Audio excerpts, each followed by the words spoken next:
Bayan, Joey Falcon. Good morning, Philippines! At ang matalino, magandang mestiza ng bayan, Pia Morato. Good morning, Philippines! Alamin ang gaya ng trapiko at panahon. Izquierda! Iba't ibang payo at tips mula sa mga eksperto ng ating bansa. Good news, good vibes. Good morning, Philippines! Balita sa loob at labas ng bansa. Narito na ang mga pambansang panggising ng bayan. Joey Falcon at Pia Morato.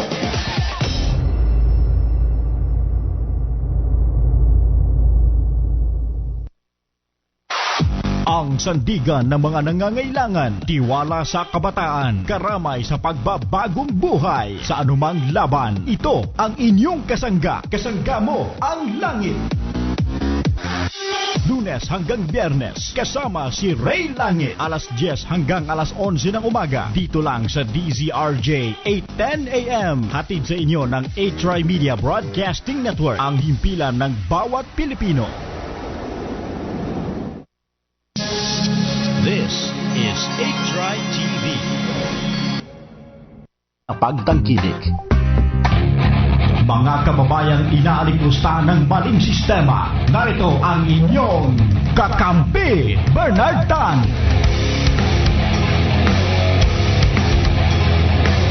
Kakampi, Kakampi, katotohanan, katarungan, Kakampi, may paninindigan, katotohanan, katarungan, Kakampi.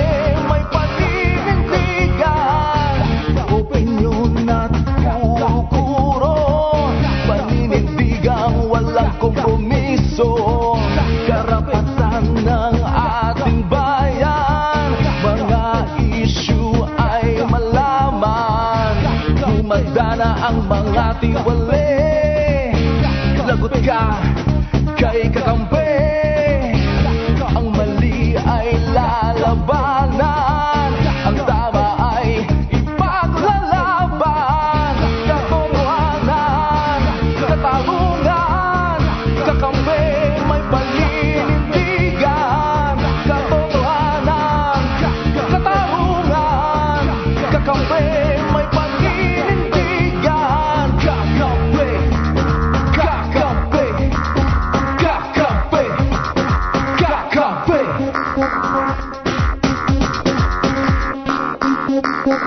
Magandang hapon po sa inyong lahat at welcome po sa programang Kakampi.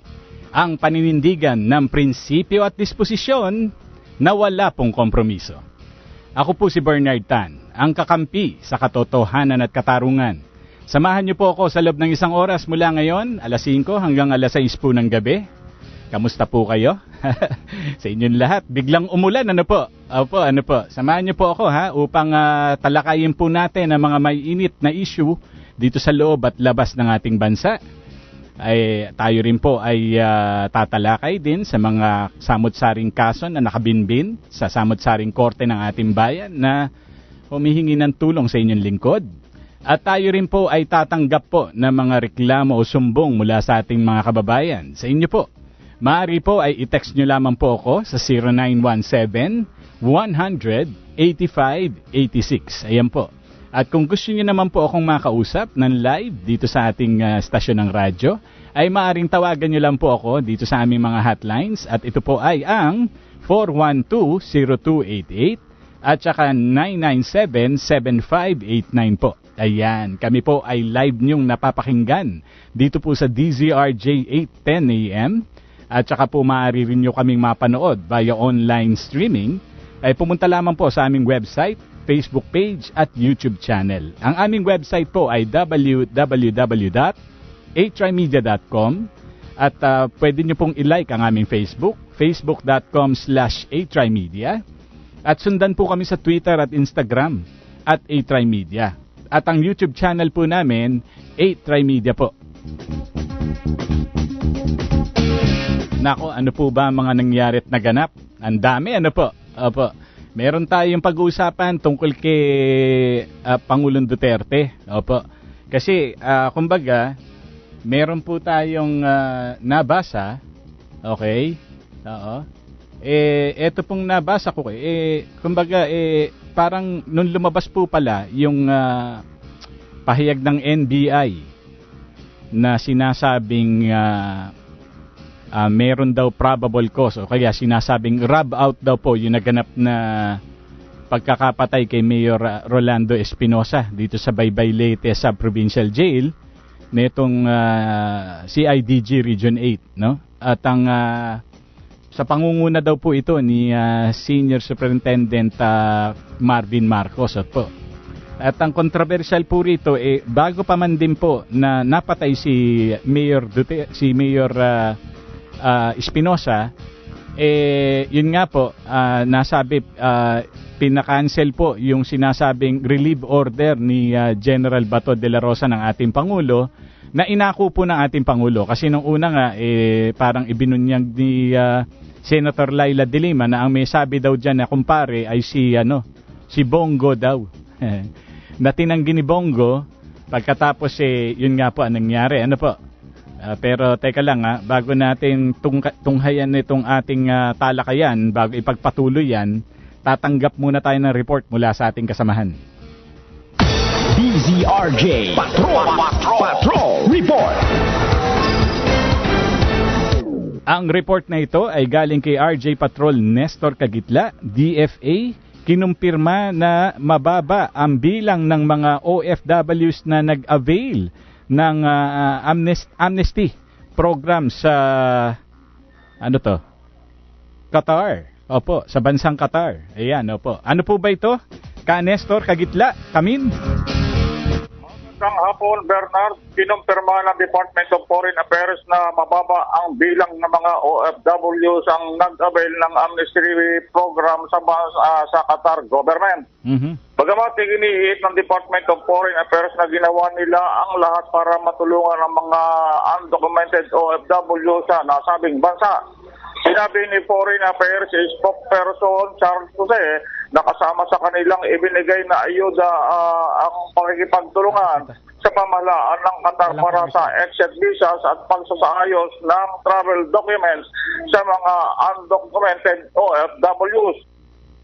Ito ay kasunod ng mababang turnout ng mga OFW na nag-avail ng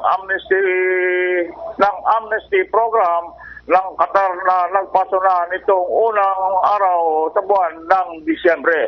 Ito si Nestor Kagitla para sa DZRJ Radio Bandido. Nako, maraming salamat sa iyo, Nestor Kagitla. DZRJ Patrol Report. Ayan, samantala, may kaganapan dito sa May Albay. Nagsasalita po ang ating Pangulong Duterte. Tayo po ay huhook up at pakinggan po natin ang kanyang mga sinasabi. From the Spaniards to the Americans and this Republic of the Philippines. Kaya makita nila yung mga sundalo, yung mga special forces in the different camps. Sabi nila, Mayor kasi ang tawag din na sa akin doon, Mayor, we will talk to you. But we will not negotiate with you. And the reason ang access ko doon is that, I have more blood. My mother is Mrs. Maranao. And my son, yung Vice Mayor ngayon, married a Tausug Maranao lady. So, I can go to them inside, talk to them. Wala kaming problema. Wala naman sila makuha kung papatay nila ako. They just inflame the whole of Mindanao. Ngayon, nakita ko dito, walang nagsasalita about Mindanao. God, I'm telling you, I am not forcing you to believe me. But listen to me. Laki akong Mindanao. I've been mayor for 23 years of Davao City. Once upon a time, congressman, kasama ka man ni Joy. And we were the group doon ng mga left. Well, there were 10 of us actually voted for Arroyo. The rest kay Villar. But the leftists doon sa Congress on kami, and I do not deny coming from the left. Anak na ako ng mahirap eh. And you know, your dimensions sa boy as you grow up with so many people taking advantage of power, influence, at hanggang ngayon hirap talaga. And because that is the inequality of our society. Now, kung walang federalism papasok sa Mindanao, we will lose it. I don't know how much blood should still would happen. Basta sigurado ako, magulo yan. So wala nagsasabi sa kanila dito. Oh, so what about Mindanao? We suffered explosions in the church, in the international airport, in the land transportation terminal, sa barko. And recently, sanay na kami ng ganon. Kaya pagputok ng sa plaza, linis ka agad, tapos na, parang wala nangyari. Just like Israel, it comes naturally to us. Okay lang yan, we can bear it because we know there is a conflict. But to talk about the next generation, ay, naku. Either we lose the island or there will be, to maintain the sovereignty, quote and unquote, we will have to invest more money for more lives, bullets and all. Kaya ang isang importante para sa amin is really federalism. The only thing that I do not agree with them, with their proposal, is because they wanted an autonomous regional armed forces of the Philippines by the chief of the PNP. That's our basic. Hindi talaga ako papayag. You know, maybe someday my words would really sound stupid and insignificant. But for as long as I am president, I have to say something. The negotiation, whatever the talks could come later after my term. So anong sinabi ko dito, wala na yan. It's of no moment. But sinasabi ko lang ngayon sa inyo, ang totoo. No, ayaw ninyo maniwala. Sige. Basta sinabi ko. The important thing is that as a president, it is my duty, sworn duty, sacred duty, to tell you and maybe to protect the race in the days to come. Yan ang isa dyan. Then, baski sa power, you know, you have duty. Pareho kayo tayo sa Marawi. Lanao Lake is there. Maria Cristina is just beside a fence away. And yet, yung elektrisidad iikot sa national grid and they pay huge amounts. Sa kanila yan, noon, kagayan ninyo, enjoy yan. Kayo yung original na. Do you know why you can really say that you are the originals?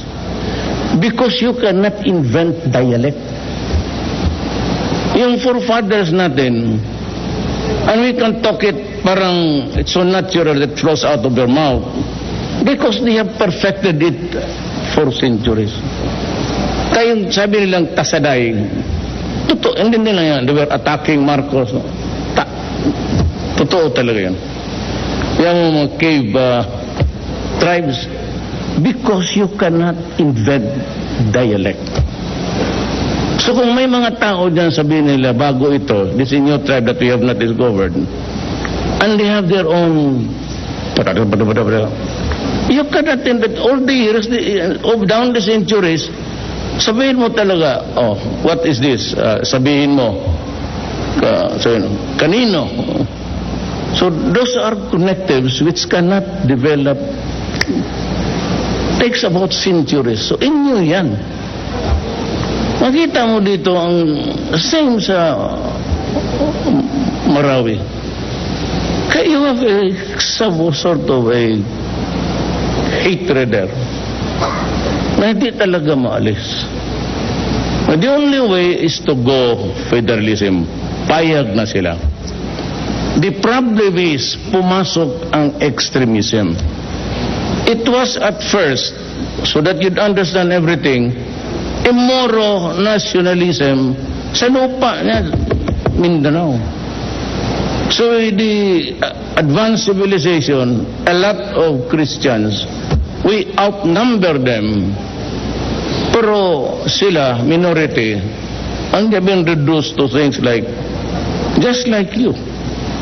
The classic example really is what federalism is all about. Is dapat ang national government wala nang pakialam except to govern, see to it that everybody is doing the duty, and they are governing in accordance with the federal constitution. That's about it. Then you pay salaries there, you contribute to the national upkeep, to maintain the office of the president. Pero the bulk of the money collected should go to your pockets. Dapat talaga, ideally, something like you give 30 or even 25%, then you retain and you operate your own resources. So, i-connecta mo na dito diretso, there is no need for you to go to the national grid. Or if you decide, Bicolanos, that we will maintain it, then you can fix the price. But for as long as this is the kind of setup, unitary type of government was invented by the colonials. So you have one throne there, and that is why Manila continues to lord it over us. Sila na yung magsabi, and even politician man tayong lahat. Totoo lang, prangka-prangka tayo. Sino namimili ng presidente? Sila lang. How many people would gather in one room in Malacanang? About 4 or 5. Then they select. Ganun na nangyari over the years. Ayaw ko na lamang pangusino. Pero ganun. They will voice a candidate ito kay popular, ganun, kay ganun. God.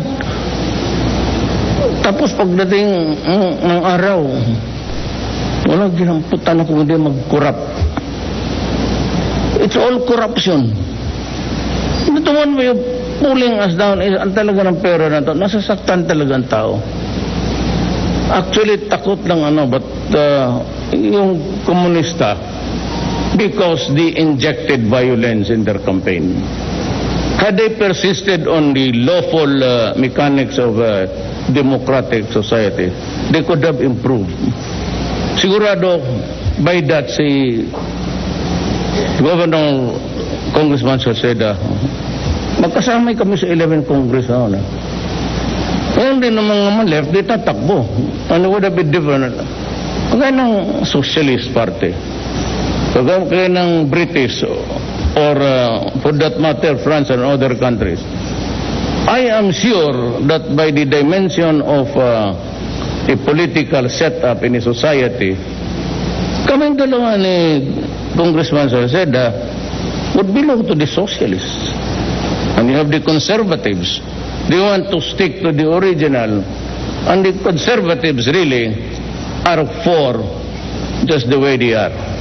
Maintain the status quo. I have the socialists, they want radical changes. Oh, the communists, but ang problema nila, there was a partido ng bayan. I don't know if Joey was there, but I was there and Bebot Belio. Nung pumasok ang hardcore, sabi ko, kalukuhan to. I'm in my own, because anak kami na mamahirap, meron kaming dimensions. It's just an ideology. But you cannot impose that sa kagaya ko, presidente ako. I have to govern what is correct. The rocos now between me and yung panel is that they want 130 political prisoners freed. So, nagdebate kami ng tagal. Pati yung peace panel, pati si Bebot, sabi ko, no, I will not give it to you. Maubusan ako ng baraha. But the time na we have the grand finale, you'll just give me the coup de grace. Kasi wala na akong para release kayo. Because I have considered so much too soon. That's about it. Now, bring me a document which says that there is a formal agreement under the, sabi ko nga, yung good offices ng Norway, guaranteed by the nations giving us the encouragement. Give me a ceasefire agreement. Huwag mong lagyan ng hanggang ano lang. And I will release the 130. Pero unahin ko yung matatanda. Yung may sakit. Marami sa kanila, yung 70 years old na NPA, umalis ka. Ito, Armalite. Sige, pagkaway ka dyan. Balik ka sa bukid. Wala na, may rheuma na yan. May kidney, palpitation. Pero yung mga hardcore na mga NPA fighter, kalukuhan niya. Nabi ko na, baka kayo na na left, no? Islam is just a belief. But you have a government here which says it is the greatest good for the greatest number. Because if you do not follow that ratio and proportion, kung pareho tabla ang komunista partido pati ng mga liberal, mga yelo, sana, ang tawag kasi sa amin ng yelo sa Bisaya, ice. Ganon ba dito? Ganon ba yan? Dito yellow rin. Bili ka ng yellow. I really don't know how it came about to be so yellow. Natunaw naman. So,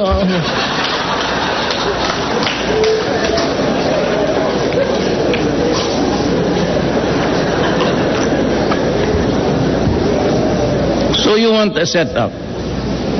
I recommend the French style. You must have a strong president.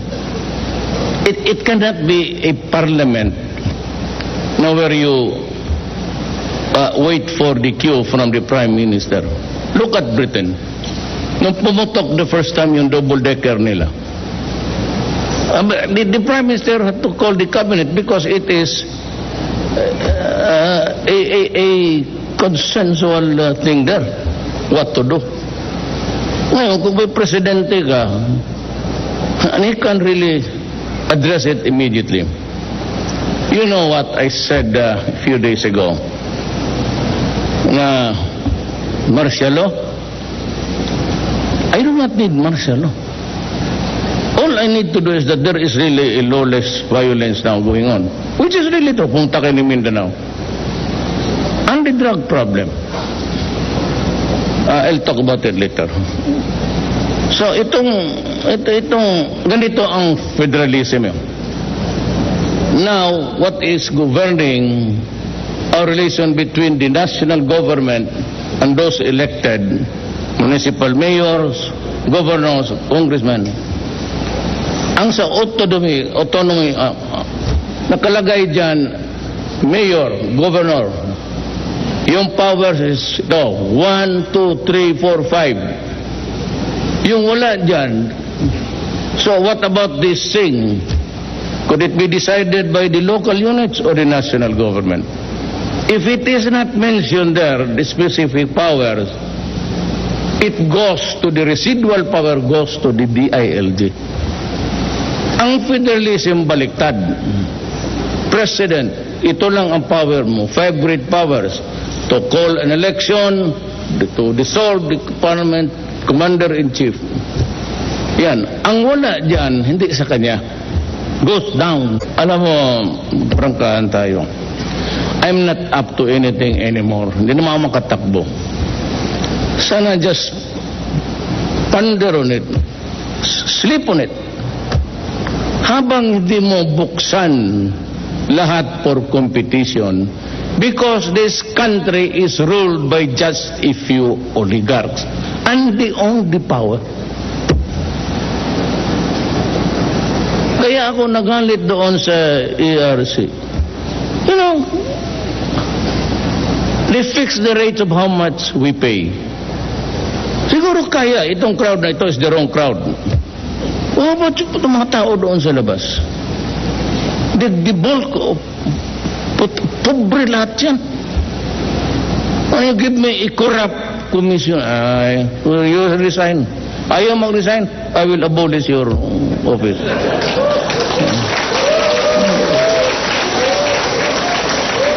I promised you dito napadaan ako, I passed this pre-sales campaigning. What was my promise? No corruption. I will destroy drugs and criminality.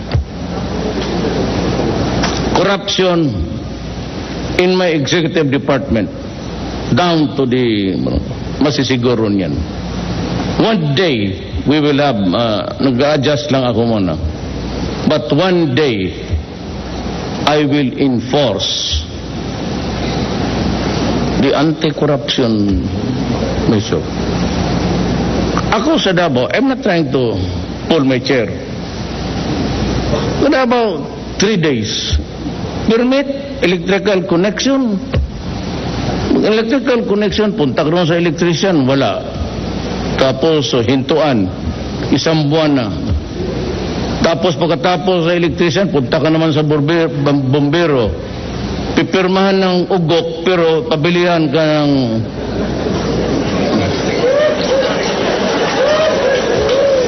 Hello, guys, don't. I've been mayor for... Huwag mo na akong bulayan. Tangin na yan.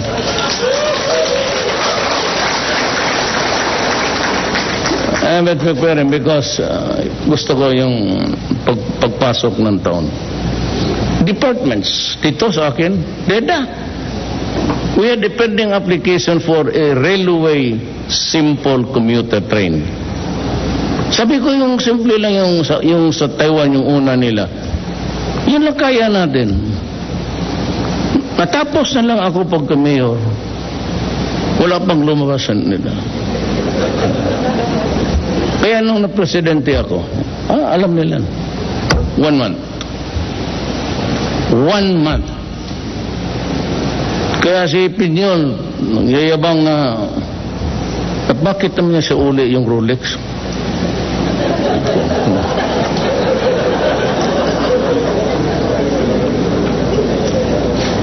Hindi mo kay Pinyol,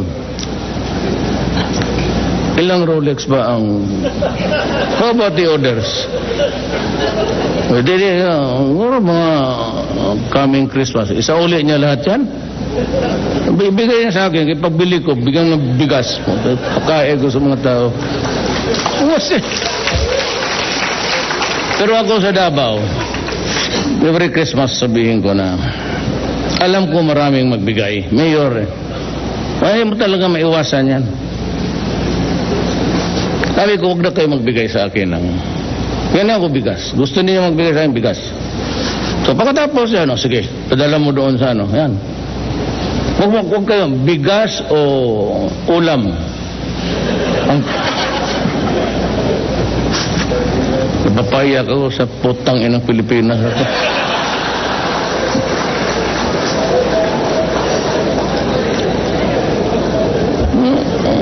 Unless you open the essence of the blossoming of economy is actually competition. Kung may-ari isa, dalawa, tatlong pamilya lang po. It's a feudal setup. Why do you think that we have a violent election? Bakit napapatayan yung mga leader mo, pati leader niya, mga tao? Why? Why is it not happening in Japan or America? Because the Philippines is still in the feudal state. Pagka-eleksyon, ang anak niya, scholar ni Kapitan, yung pangalawang asawa niya, inagaw lang niya doon sa sekretary niya. Tubig, daan. Saan nagpunta? Doon, kapitan, sakit. Kapitan. Kung kontrapartido ka, wala ka, hindi ka dalhin doon. Pagdating doon sa mayor, leader natin ito, no? Sige. Ganoon. So yung mga, wala sila. Isang lanbang. Ilang beses ko na sinabi,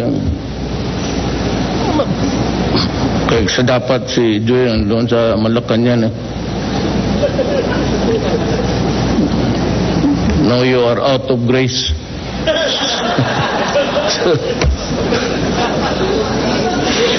You're welcome to join me. Wala akong tanong. Wala na ako sa politika. I just want the best minds of our country. Hindi ko naman sulo. Bakit ko suluin itong gobyerno na ito? What do I get? Ako, mayroon lang nasyonal na regrets. Pero tapos na. Pero yung mga Tony Lambino, yan sila Dino. Nabihan ko talaga sila. Pati si Dante. Kung pabalikin ako, ayaw ko na. Ayaw ko na talaga. Wala kang ginawa kung tapos putang niyan sweldo ko. Pilit-lit. 130,000 lang pala. Alam naman ninyo, 2 pamilya ko.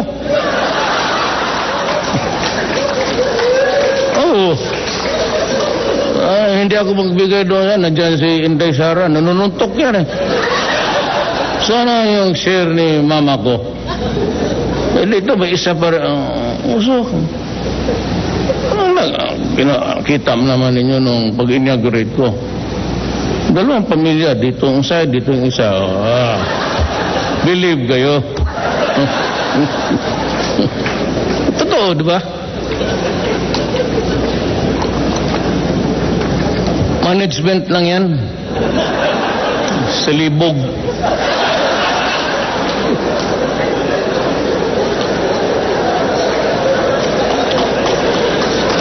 Yan naman pala.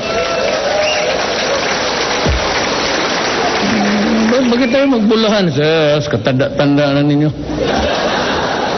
Mabuti mo lang alam, ginagawa na dito. Siguro, itong linya na ito, sabi ka lang 5, mayroon. Hindi lang nila sinasabi ang totoo. Kasi ako wala naman. Sana punta after this.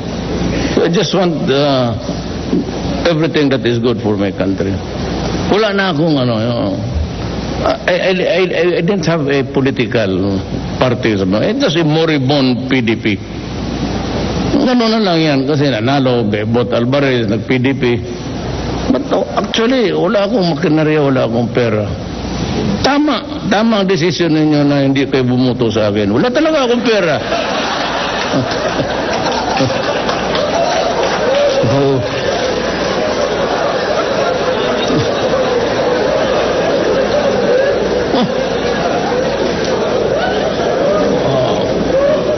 Ating politika, sabi nga ni Lucy Cruz Valdez, in-interview nila ako, anong makapag-change ng isip mo para tumakbo? Yung tao na the most influential sa buhay mo, nanay mo, sabi ko wala na akong nanay, namatay na, kasama mo, sabi ko, sino? God. Tapos sabi niya, pag God, bigyan ka ng pera, pag ako ang pinili ng Diyos, sabihin ko mo, saan ang pera mo? Manalo ba tayo ng eleksyon ito kung hindi ito madala ng dasal, pera mo na. Kaya tama, kaya wala naman pera yan. Wala ba nang, hindi ako sinasabihin na pero wala akong pera, wala akong makinarya, but I won. So, with the 6 million margin to vote. So, anong gawin ko? So, I asked my wife, actually, bakit ako nanalo? I was in coming from the cold. Hindi naman ako national figure. Hindi naman ako yung sabihin mo na anak ng artista.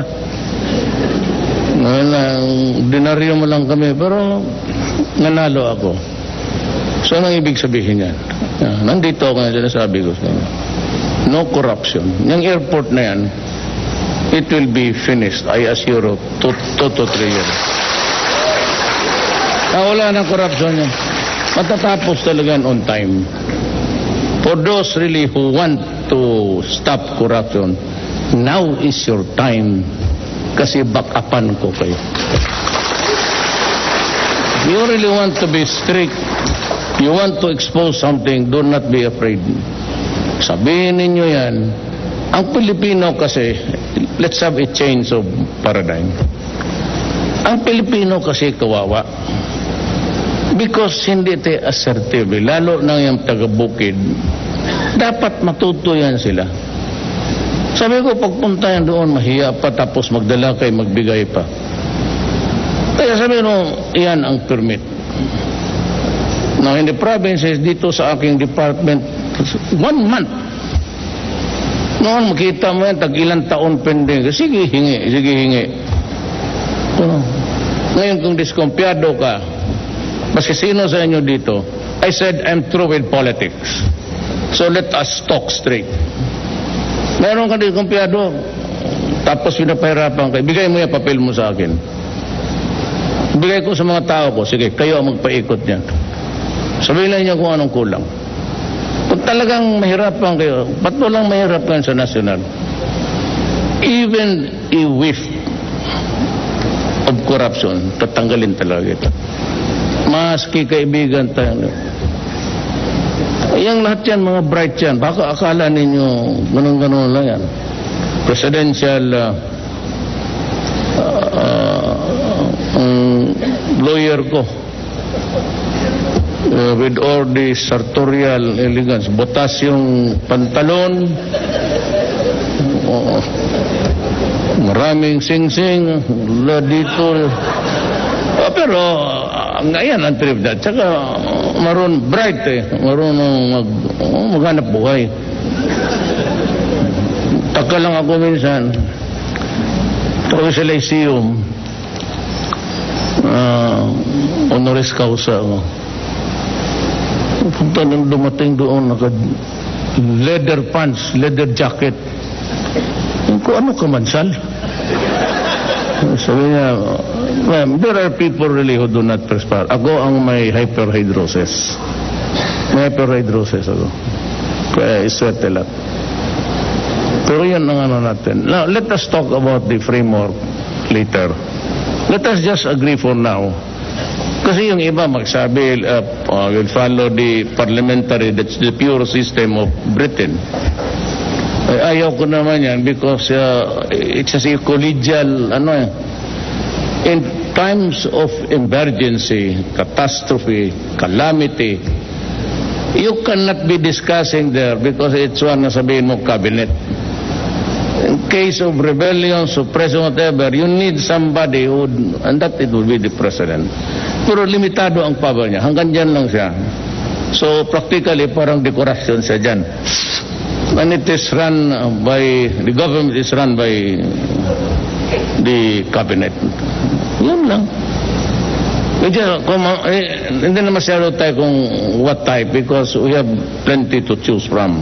Singapore, Indonesia, Malaysia, France, Britain, and even Russia, Federation. Ang problema is, let us agree that this cannot go on. That there has to be a competition. Problem is there is that constitutional 60-40. So takot sila. Ang ayaw ko lang, sabi ko, this I cannot, non-negotiable sa akin yan. Selling of lands. Ayaw ko talaga. And I will resist it. Why? Masyadong mahirap tayo ngayon. We are poor. You allow the selling of lands.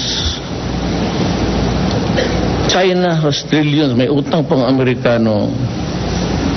If they converted into something, ubos ang Pilipinas.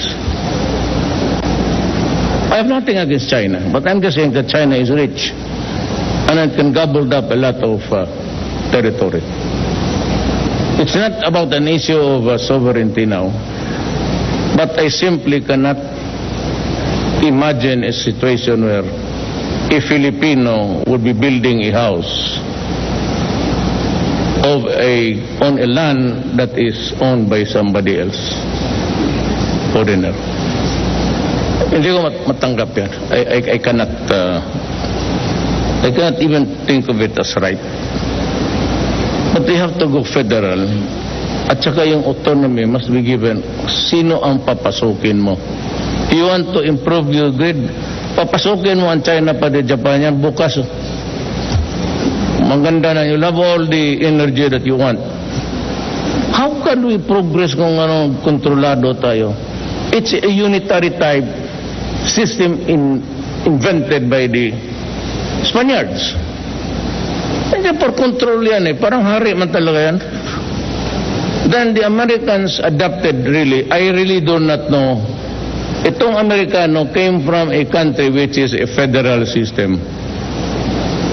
Bakit nila hindi binigay? And our history is replete with the writings of Rizal, Mabini, and they were really for federalismo.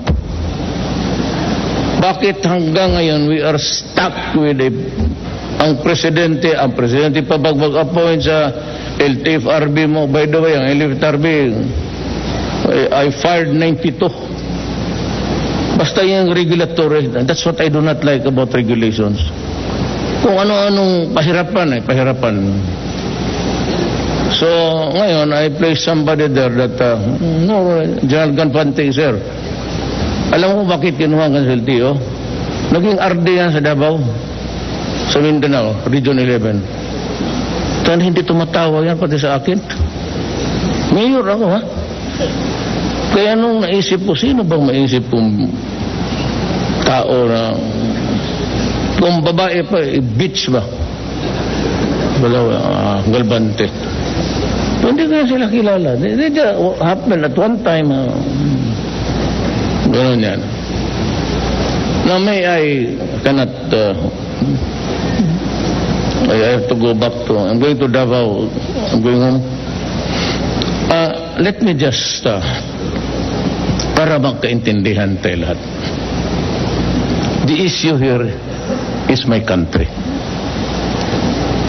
You start to fuck with my country, talagang away tayo. Itong droga. Noon sabi ni Santiago, we have 3 million addicts. And that was 2 or 3 years ago. Sa panahon ko nakita ninyo, when I was mayor, talagang stricto ako. And even coming up with a statement, if you destroy my country, I will kill you. If you deprive us of the next generation, I will kill you. When I became president, saying, do not destroy my country because I will really kill you. Do not destroy our sons and daughters. Mess up with their lives because I will kill you. That statement will apply until the end of my term, to the last day. Alam mo bakit? It is just a matter of NPA rebellion away ito, sporadic and intermittent. This is a constant God. And yung akin, hindi ko binilang yung akin. I'm waiting for the year's end report. And I am very sure that I would have breached the million mark. Place it at 4 million addicts. You are waging a war against my country. You are destroying the most precious thing. Ang mga anak namin. Paaralin mo, mag-utang ka pa, kaya nung ako nagtatrabaho, mag-JSIS loan ka pa. Tapos pagkatapos yan, bigyan mo lang ng siyabo. And it has reached a staggering, horrifying number of 4 million. And then you start by saying na, human rights, may 3,000, 4,000 namatay dyan. How sure are you na kami? Remember, Philippines, that I named several generals in the PNP. Hindi pa ninyo nakuha yan? And even before I was sworn to being the president of this country, marami ng patayan. How could I give the order when I was at it? You review your reports. Kanila, umpisa na sila. Ano na came there because of itong natunaw na ganito yan Yang sa demonstration, wala akong away kay Lenny. I don't want to pick a fight with the lady.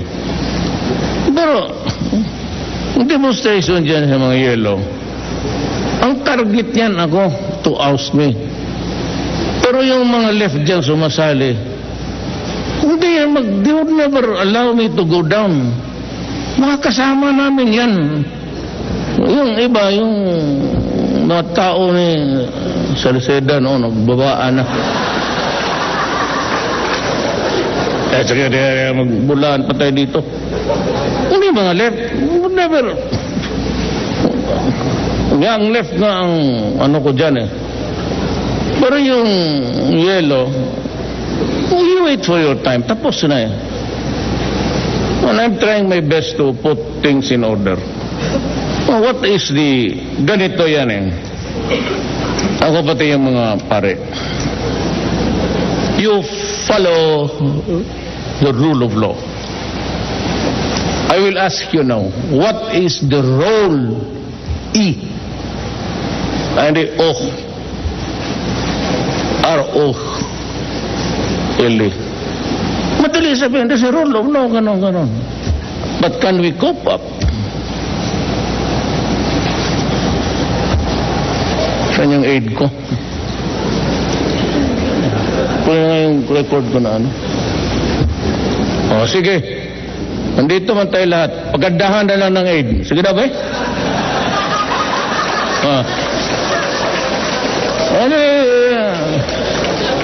Ito yung mga gobernador kung gano'n. Sige na ba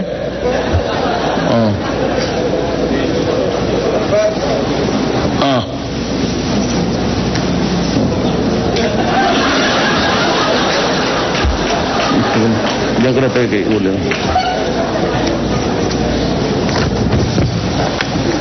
Ayan si Loot. Putang inang general na yan ang betsing tao to. No.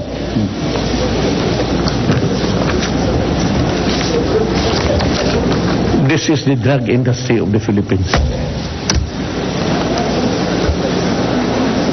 Tapos you keep on harping na violation with it. Mayors, governors, police, barangay captains. We are a narco-politic state. With the election, yung superstar, yung asawa ni Samson,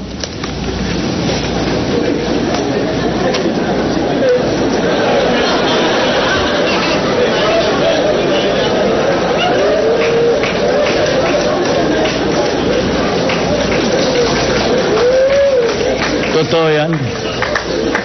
Nakita naman niyo what was unfolding.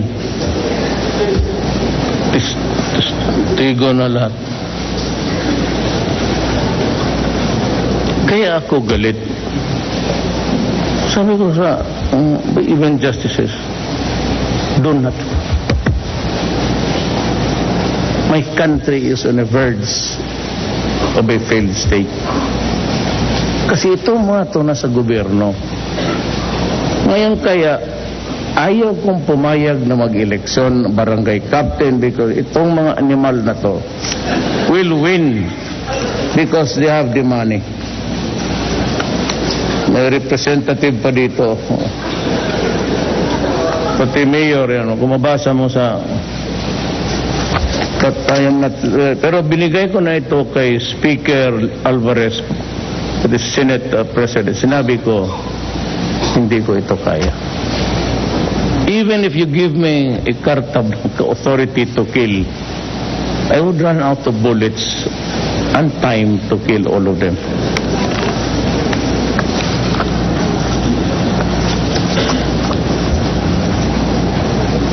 So, actually, with this number spread all over the Philippines, including dito sa inyo, you are waging a war against my country. And my orders to the police and the military, go out and hunt for them. Arrest them if possible. But if they resist violently, and you feel that your life is in danger, or the raiding team or whatever, kill them. Kill them. So nasanabi ko ngayon, wala akong pakialam dyan sa International Criminal Court. Wala akong pakialam sa inyo. Dalhin ako sa criminal court. So be it. And if I'm tried and sent to prison, I will rot in prison. Walang problema, matanda na ako. Pero I have to do something. Whether I am right or wrong, legal or not, that will be a proper case of history. But I will not allow my country to go to the dogs. As I see it now, it is really, you are waging a war against my people. I have to do it because I have to preserve the Filipino, the next generation. Marami na masyado niyang 4 million. It is a matter of 10 dito sa Bicol, 20 sa, okay. 4 million sa, wala nga tayo, alam mo ganito yan eh. I was condemned, and I'm being condemned still. Na sana huwag mo na lang pinatay at i-rehab mo na lang. Anak, 4 million po. You know very well that I came into the presidency midterm. I am operating now on a budget that was prepared by Aquino the previous year, because the budget next year is being prepared. Hindi ito akin. Midterm ako sa year na ito. Pumasok ako. Alam naman ang bottoms up. Ang naiwan sa akin, para na lang sa MOO. Operating expenses na lang ako. Hindi man alam ni Aquino na meron palang, when I declared lahat, mayor, sabi ko, putang ina, patayin ko talaga kayo. At papatayin ko talaga kayo. Sabi ko, police, umuwi kayo sa mother unit ninyo. Army, umuwi kayo, umalis kayo dyan. O, kita mo. Hindi naglabasan, pumuntuhan ng krami. Tapos bubulahin mo ako. Mayroon, hindi totoo yan. Bakit na? Then, pag malaman ko, you're still at it.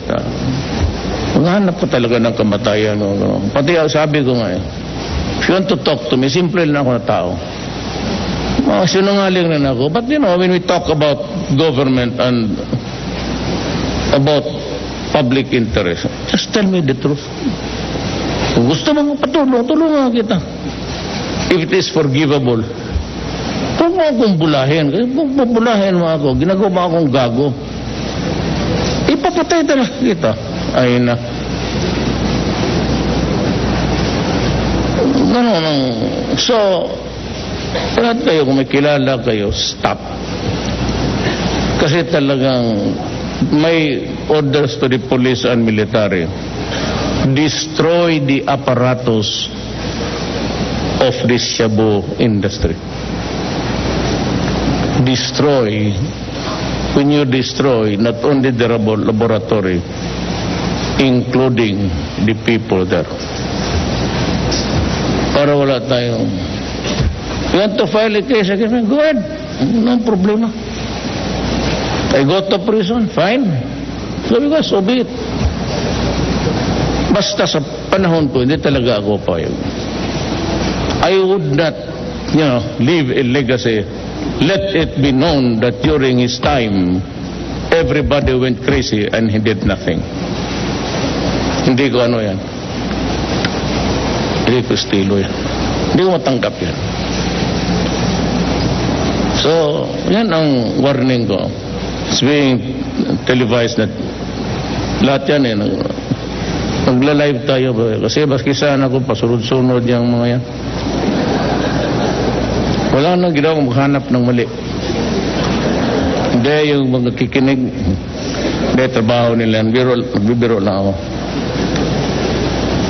So, yan. Federalism and the problem of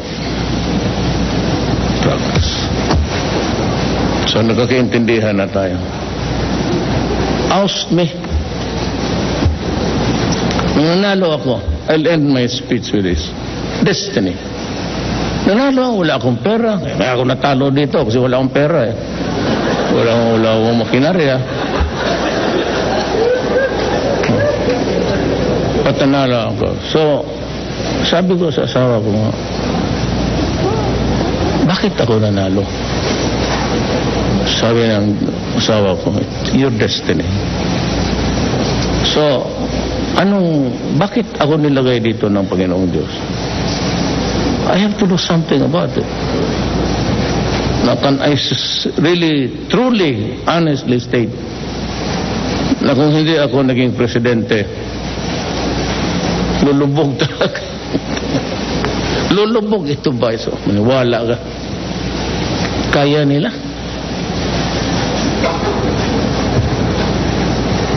Kaya nila yan. Terorismo yung akin, kaya baliktad lang. I am really terrorizing the... Pagka-drug lord ka talaga, to the last day of my term. Kaya wala na talaga ito kasi it's 4 million. It's huge. Hindi lang ninyo alam ang pagkabigat ng problema, 4 million. Mabutit na nga mga in-check nagbigay. You know, in China, punta siya dito, yung philanthropist. I'll help you. Pumunta sila doon sabi ko sa military, you open the military. Wala tayong ibang lupa eh. Ang malalaking reservation military, you open your camp and allow them to build the... In 2 months time, tinignan lang lugar. In 2 months time, nakita niyo sa TV, tapos. See how efficient and how good. Ayaw ba ninyo yung ganon ang Pilipino? Ngayon, kung yung next generation, puro bugok na kasi pinakain mo na ng droga. Ganito na lang. I will end by saying this. Who gave you the right in this universe? By what power do you have to destroy my son? Anong kasalanan ko? Huwag na yung lolo dyan. Anong kasalanan ko sa iyo? Nang anak kong babae na rape dahil dyan sa mga durugista. Why do you have to create a monster against your own fellow human being? Kaya ako hindi ko putang ina ka, talagang hiritan kita. Huwag mong gawain siya. Do not fuck with me. Hindi ako matapang. Pero marami na rin akong may mayor ako noon eh. Kaya how ito? Now ask me, what is the growth rate of Davao? I'll give you the highest 9. Tumama kami ng 9. So tingnan, punta kayo ng Davao. from a backward city in Mindanao. Ito yung it's clean. You can move around. Because I take it personally nung mayor ako. Pagka nag-ganon ka dito, sinabi ko, huwag ninyong gawin yung... So, nung presidente ako, what is my statement? Saying, I'm just protecting self-preservation yan. 1,000, 2,000, 3,000 addicts. But 4 million looking for the... Kaya sabi ko sa mga drug addict, pati yung nagpapabili dyan, huwag ko kayong makita naglalakad sa daan. Dadamputin ko kayo. Ayan, para nakinig na lahat ng buong Pilipina. Kayong, in every city, huwag kayong sa kanto. Yung mga tao, yung mga bata, estudyante, ayaw nang huwag dito tayo magdaan. So, huwag dyan kasi nandyan yung mga istambay. Kaya ang gawain ninyo ngayon, ginusto ninyo yan eh. I know that you'll have a monkey. Magmamangki ka talaga yan. So, ginusto niyan kung walang supply, mahal lang kayo ng asin, ubusin ninyo. Pray that your kidney will fail on time. Huwag talaga, makita kayo sa kanto, nagagalang sa bona, pag nadampot ko kayo. Ngayon, pagdating ng yan, sinabi mo sa Bicol, ganon. Putang ina, istorya mo lang yan. Maniwala ka pala. Of course, ganon, isagot ko sa iyo. It's just story. But better believe it. Because, I said, this is something which is bayan ko to eh. Kasi ganito lang ako, taga Mindanao, tatay ko si Buano. Bayan ko to. Huwag kang gumawa ng sisirain mo, kasi sisirain talaga ito. So kayo, pasok kayo sa bahay, mag-lock kayo sa kwarto, huwag kayong pa-istambay dyan sa labas, maghingi ng pera. Pag nadampot ko kayo, i-deliver ko kayo doon kay asawa ni Samson. Bahala siya. Siya man ang... Maraming salamat po.